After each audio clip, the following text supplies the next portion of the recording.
आज्ञा थी उसका पालन अपनी संतान की भांति करने, लेकिन जो काल का प्रभाव है, जो समय का प्रभाव है, वह अपना रूप दिखाता है।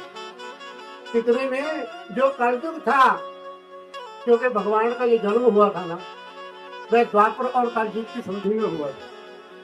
कलयुग का जब समय आया, वह जानते थे कि जो राजा परीक्षित है बड़ा ही धर्मात्मा है। जहां पर धर्म है, जहां पर सत्य है, वहां पर कलयुग का वास नहीं। अब कलयुग ने जो गाय पृथ्वी थी ना, वह गाय का रूप बना लिया, और जो धर्म था वह बैल के रूप में परिवर्तित हो गया। एक पैर के साथ भ्रमण कर रहे हैं। उधर राजा आखेट के लिए जब वन में आया, तो कलयुग ने अपना विकराल रूप, बड़े बड़े केस, दांत और जो काले रंग के, हाथ में डंडा लिए हुए उस गाय और बैल को पीटते हुए आए। राजा परीक्षित को बड़ा दुख हुआ। उन्होंने तत्काल बाण निकाला और प्रहार करने लगे कलयुग पर कि मेरे जो राज्य है वह सात्विक भाव से, और इसमें कोई आकर के ऐसे अनाचार करे कि मुझे बर्दाश्त नहीं। जिसमें बाण निकाला, जानते थे कि जिस वंश के बीच में अर्जुन जैसे वीर हुए और जिनकी रक्षा के लिए भगवान स्वयं अवतार लेकर के आए,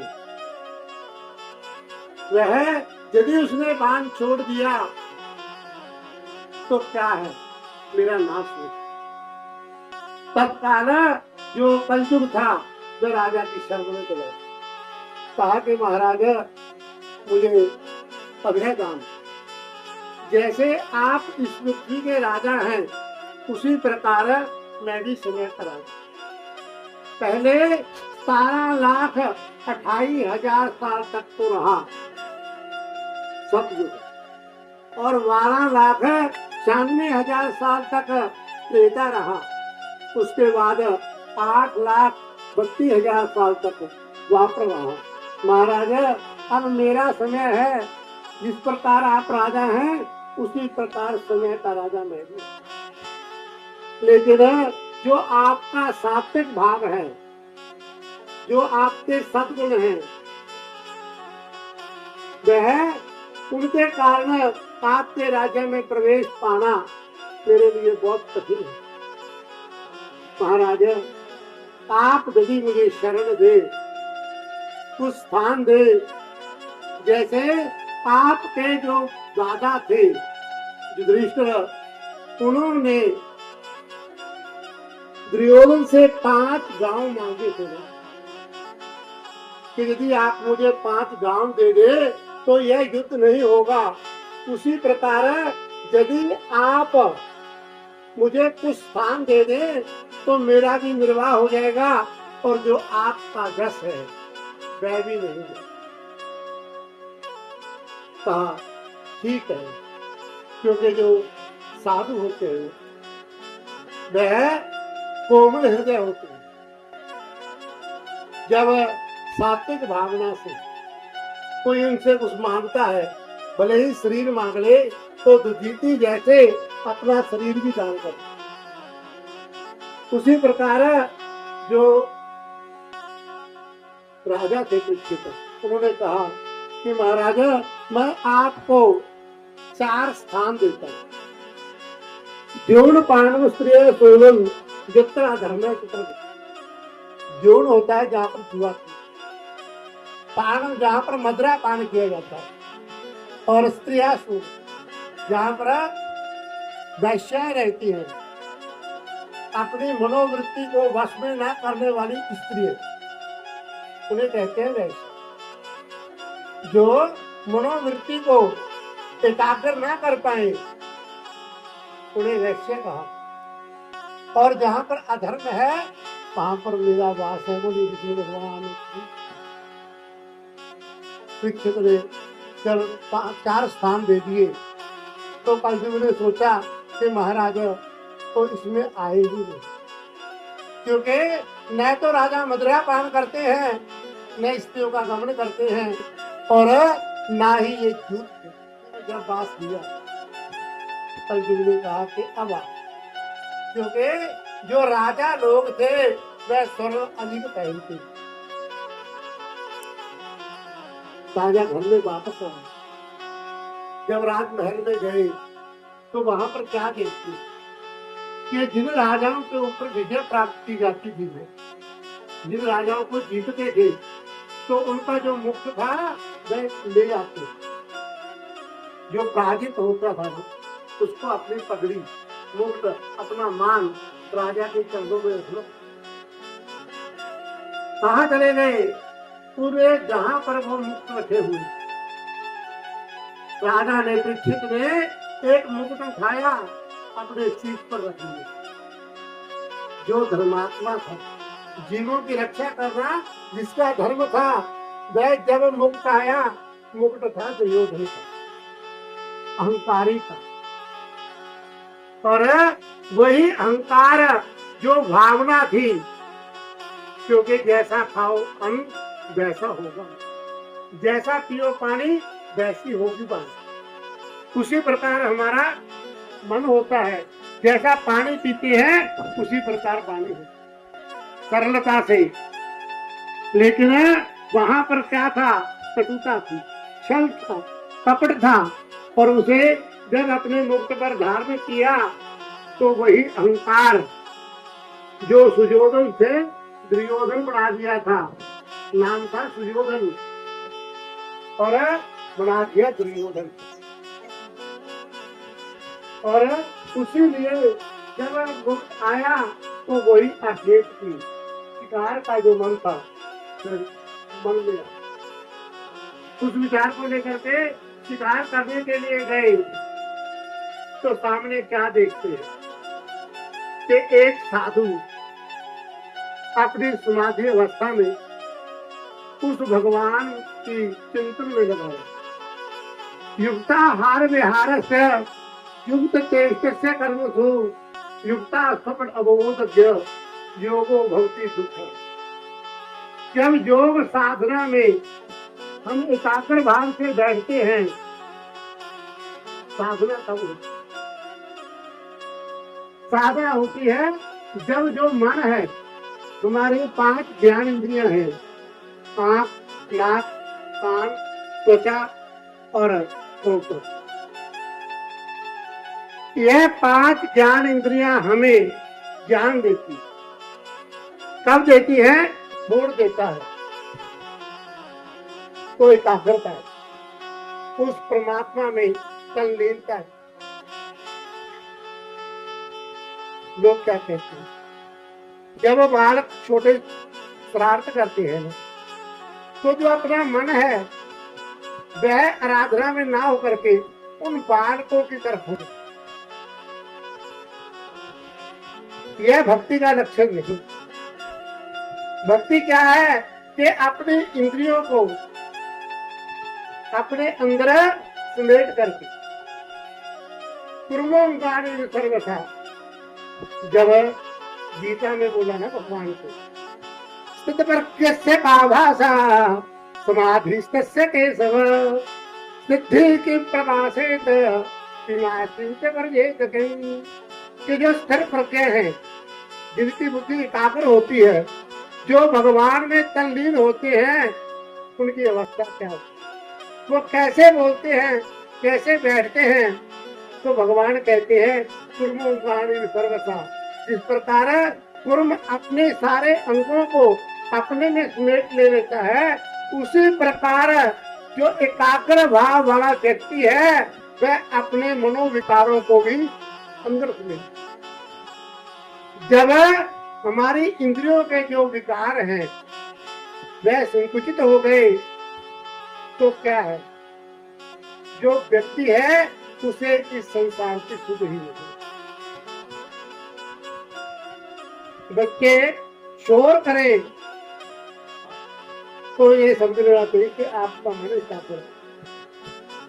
जब मन एकाग्र होगा उस परमात्मा में लगेगा तो सामने का जो शोर है वह आपको दिखाई नहीं देगा, क्योंकि जो मन है वह आत्मा में तल्लीन होगा, जो इंद्रियों का विकार है उसमें खत्म।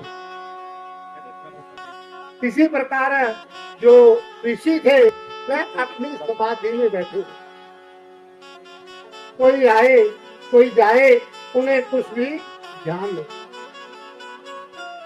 राजा वहां पर पहुंचे और जाकर के ऋषि को आवाज लगाई कि महाराजा मैं भूखा हूँ, मुझे प्यास लगी है, मुझे खाने के लिए कुछ दो, पीने के लिए जल दो। अब जो ऋषि थे वो अपनी एकाग्र भाव से उस परमात्मा के चिंतन में लगे हुए, जो इंद्रियां थी उनका विषय तो खत्म, जो श्रवण है कान है उनसे सुनना बंद हो गया था, और जो त्वचा है वह स्पर्श नहीं। राजा की जो आवाज थी वह ऋषि की समाधि तक नहीं। राजा ने फिर कहा कि साधु हे महात्मा, मैं आपके राज्य का राजा हूं। राजा का सम्मान करना प्रत्येक व्यक्ति का धर्म होता। आप मेरा सम्मान करिए, उठकर मुझे खान पान के लिए कुछ लाकर। ऋषि फिर भी नहीं। और तो क्या था, जो क्रोध है, क्रोधात् भक्ति सम्मोहा, सम्मोहा स्मृति विभ्रमा, स्मृति भ्रंशात् बुद्धिनाशो, बुद्धिनाशात् प्रणश्यति। जब क्रोध आता है तो बुद्धि भ्रम हो जाती, जब बुद्धि मलिन हो जाए बुद्धि का नाश होगा, जब बुद्धि का नाश हो जाता है तो व्यक्ति स्वयं विनाश को करता। अब क्या था, जो राजा था, क्योंकि मुकुट में किसका मुकुट था, दुर्योधन, और उसमें जो कलयुग का वास था, कलयुग में क्या करना है, अधर्म करना, अनाचार करना है। उस अनाचार ऋषि के लिए, जिस ऋषि को, जिस महात्मा को नमो ब्रह्मण्य देवाय गो ब्रह्म हिताय च जगत हिताय कृष्णाय गोविंदाय, ऐसे ब्राह्मण देवता को मेरा नमस्कार। उस ब्राह्मण का जो सत्कार करने वाला था, उसने देखा कि पास में एक सांप मरा हुआ, क्योंकि जानता था कि ब्राह्मण का अपमान ही उसकी मृत्यु। अपने बाण की नोक से उस सांप को उठाया और ऋषि श्रीलिंग के गले में डाल दिया। वो वापस और उधर उनका लड़का था श्रीजी, बालकों के साथ खेल रहा था नदी के किनारे। एक बालक को प्यास लगी, जब वो आश्रम में आया तो क्या देखता है कि हमारे जो गुरुदेव हैं उनके गले में किसी ने मरा हुआ सांप। जब गया दौड़ा हुआ नदी के किनारे, जो श्रृंगी थे वो बाल बुद्धि थी, इसके कारण बालकों के ऊपर अपना जो रोग था वह दिखा रहे। और उस लड़के ने जाकर के कहा कि श्रृंगी, तू हमारे पे क्या गुस्सा दिखा रहा है? यदि इतना गुस्से वाला है तो देख, तेरे पिता के गले में किसी ने बड़ा हुआ सांप है।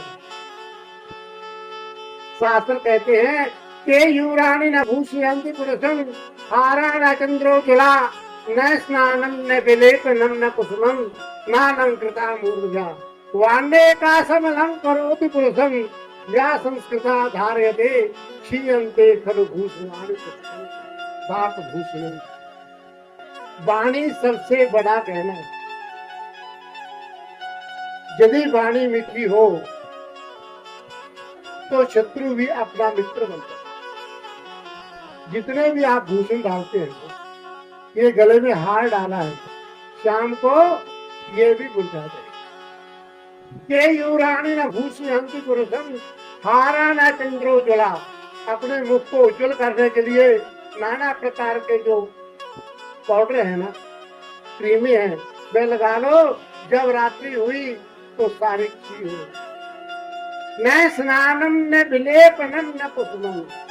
भले ही आप चंदन की लकड़ी से, चंदन के रस से स्नान कर लो, नाना प्रकार के जो लेप हैं अपने ऊपर लगा लो, लेकिन वाण्य का समलंग करो कि पुरुषम। एक वाणी ही है जो व्यक्ति को सुशोभित करती है, या संस्कृताधार्य के जो संस्कारों के द्वारा उसे धारण करती है। आओ बैठो पियो पानी, तीन चीज मोल नहीं डाली। यदि आने वाले का सत्कार हो जाए, क्या संस्कृताधार्य के अंते खरु भूषण आने सकते हैं। सारे भूषण है अपने समय पा करके नष्ट हो जाए, लेकिन वाणी ऐसा कहना है जो कभी नष्ट नहीं। अब क्या था, वो वाणी का प्रहार है जो बालक ने श्रृंगी को मारा कि तू हमारे पे अपना गुस्सा क्यों दिखा रहा है, अपना रोब क्यों दिखा रहा है। यदि इतना साहसी है तो जिसने तेरे पिता के गले में बना हुआ सांप डाला है ना, उस पर दिखाइए। बालक बुद्धि थी, कच्ची बुद्धि थी, जो सोचने की शक्ति थी वो क्षीण हो गई।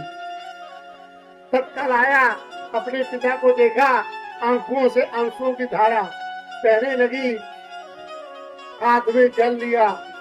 बालक बुद्धि थी, ओम विष्णु विष्णु विष्णु संकल्प बोला, और जिस समय जल नीचे छोड़ा तो कहा कि यह जो सर्प है ना, जो मेरे पिता के गले में मरा हुआ जिसने भी डाला है, आज से 7वें दिन यह उसको तक्षक बन करके भगवान जब जो श्रृंगी थे, इति लंघित मर्यादा तक्षक शब्द में आहिनी, यह अपनी मर्यादा को छोड़ करके आज से 7वें दिन